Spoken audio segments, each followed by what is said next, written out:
자, 안녕하세요. 반갑습니다. 주식한 여러분들에게 이정렬입니다. 자, 오늘 한전선 정리해드리도록 하겠습니다. 시청하시기 전에 구독과 좋아요 부탁드릴 수 있도록 하고요. 자, 오늘 대한전선이 외국인과 기관 연기금 폭풍 매수, 외국인이 굉장히 오랜만에 들어와줬습니다. 네, 일단은 2,000원 부근에서 주가 하락을 방어를 한 채 N자형. 제가 이전에 조심스럽게 조금 직전 현상이죠. 금요일일 겁니다. 돌파했다가 조정을 받고 숨고르기 흐름들을 보여주다가 반등.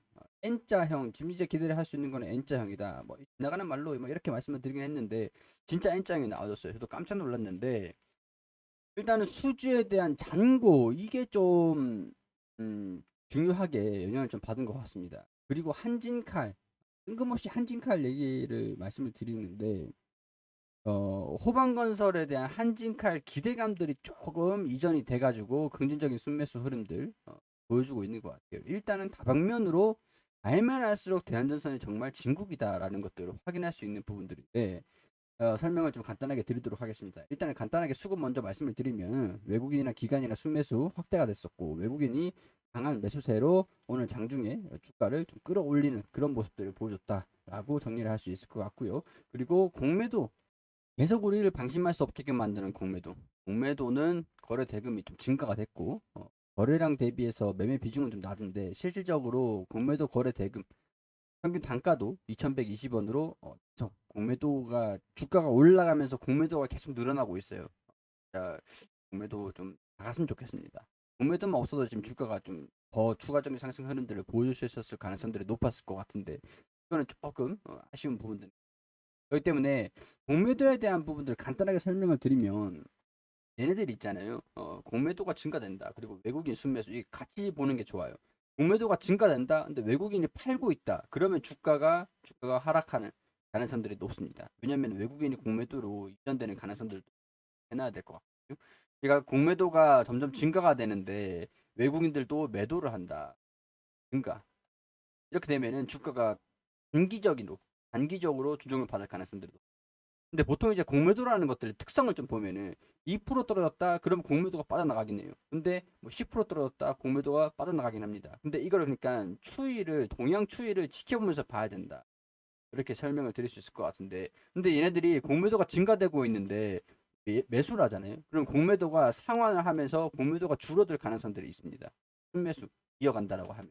근데 그거를 공매도가 줄어들 거다라고 보기에는 얘네들이 단기 공매도다 주가가 조금 조정을 받으면 공매도가 빠져나갈 거다라고 말씀을 드리기에는 외국인이 매도를 하다가 매수한 지 하루밖에 안 됐기 때문에 얘네들이 매수를 계속 이어간다 매수 한다라고 하면 공매도가 줄어드는 거 이런 것들을 보면서 그러면 공매도가 안정이 되면서 주가도 긍정적으로 좀 볼 수가 있겠구나라고 볼 수 있는 하나의 그런 측면이 있습니다. 이런 것들은 제 개인적인 생각이고 제 경험에 대해서 말씀을 드리는 거기 때문에 확실하게 이게 기본적으로 이렇습니다라고 말씀을 교과서적인 내용들을 말씀을 드리는 건 아니고 개인적으로는 이런 동향들을 좀 보여주더라. 그런 제 경험에 대한 그런 말씀을 드렸던 겁니다. 그러니까 공매도가 증가된다. 그러면 외국인들이 매도를 하는지 매수를 하는지 판단을 해보고 얘네들이 똑같이 주가를 하락하는데 베팅을 하고 있네라고 하면은 이제 조금 장기적으로는 좀 조정을 받을 가능성.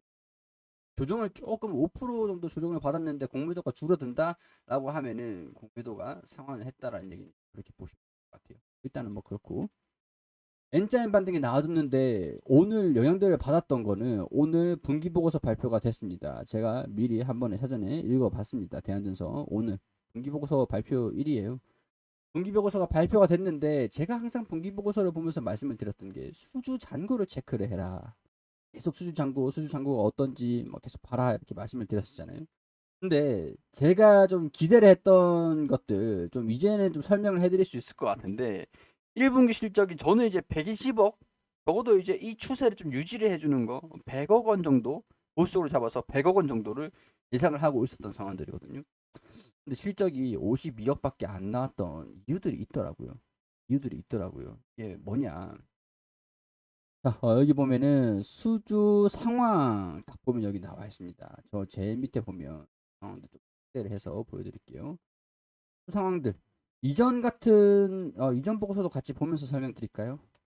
제가 대한전선을 얘기할 때 항상 수주에 대한 부분들을 거의 빠짐없이 말씀을 좀 드리기도 했었는데, 지난 이제 이때 적자가 좀 났던 부분들은 수주는 많은 상황들이지만 코로나 때문에 공장 가동에 차질이 생겨가지고 납품에 문제가 좀 있었었다. 그렇기 때문에 납품을 좀 하지 못하게 됐었고, 코로나 영향으로 인해서 코로나 공장 가동 영향으로 인해서 적자가 좀 났었다.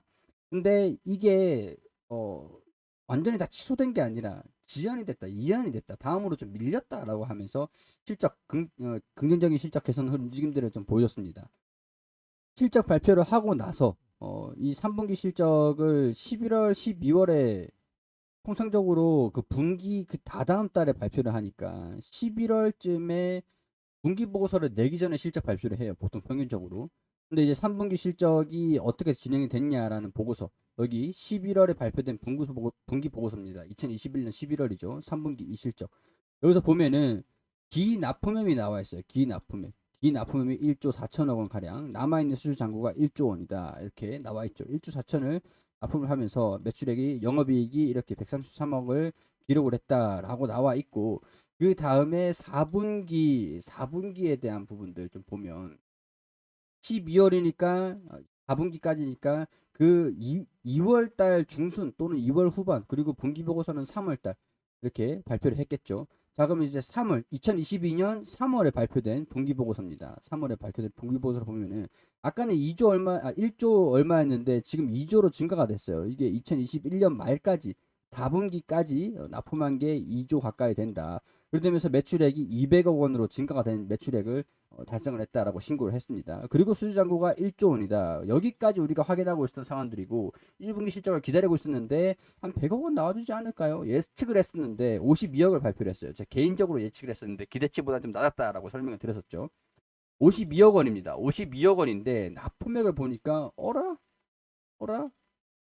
자, 이 수주 잔고를 순서적으로 3분기, 4분기, 1분기예요. 순서적으로 보면은 1조 4천, 2조. 근데 1조도 안 나오고 5천억 원, 6천억 원?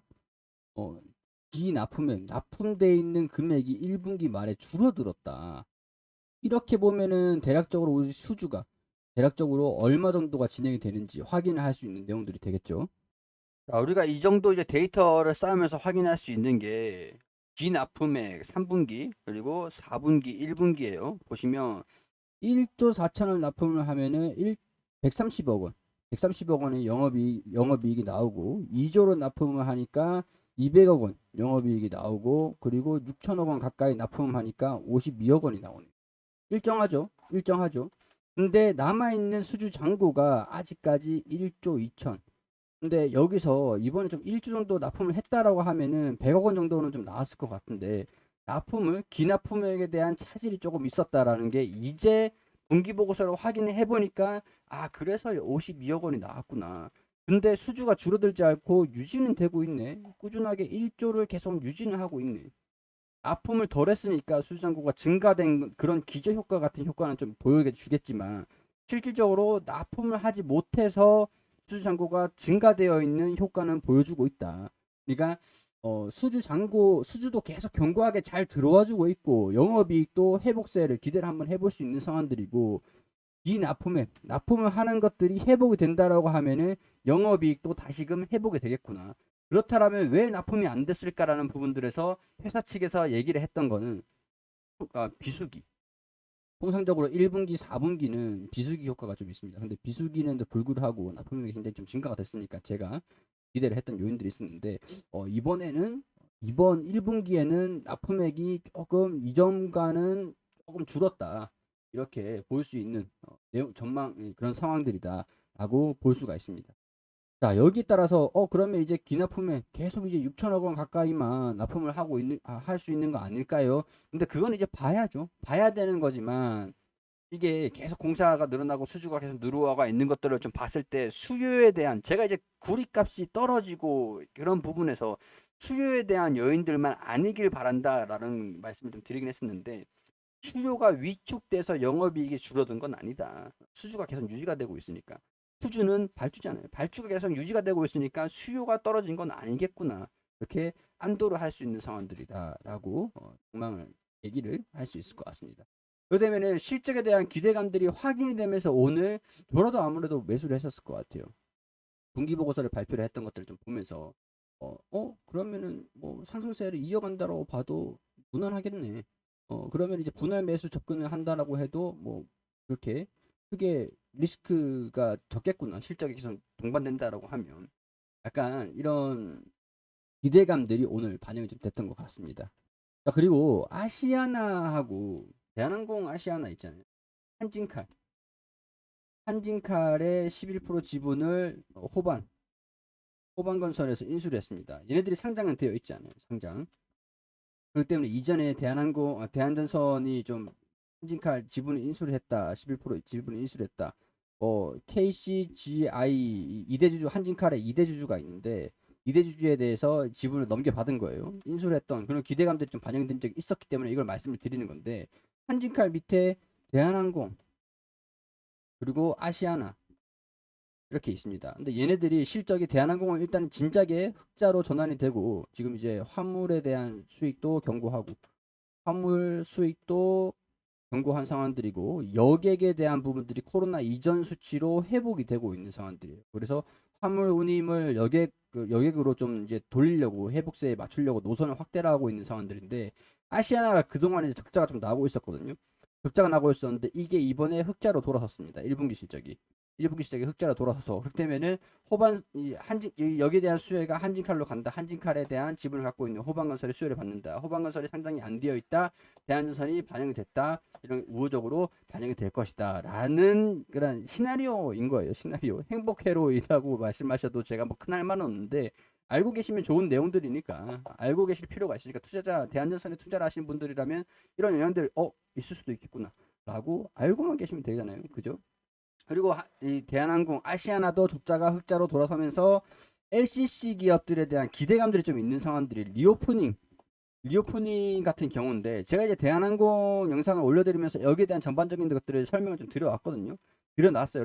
업로드를 해놨으니까 참고하실 분들은 보시면 좋을 것 같고 LCC는 참고로 지금 적자가 유지가 되고 있는데 리오프닝에 대한 기대감들이 반영이 되고 있다라는 것들 그렇기 때문에 한진칼에 대한 부분들 지분에 대한 부분 호반건설 여기에 대한 것들도 영상을 보시면서 참고를 하시면 될 것 같습니다. 시간 관계상 여기까지만 간단하게 말씀을 좀 드릴 수 있도록 할게요. 대한전선 걱정은 안 하셔도 될 것 같다라고 말씀을 드리면서 마무리할 수 있도록 하고 분기 보고서 한 번씩 보세요. 매출이랑 그런 영업이익이랑 비교를 한번 해보시면 될 것 같아요.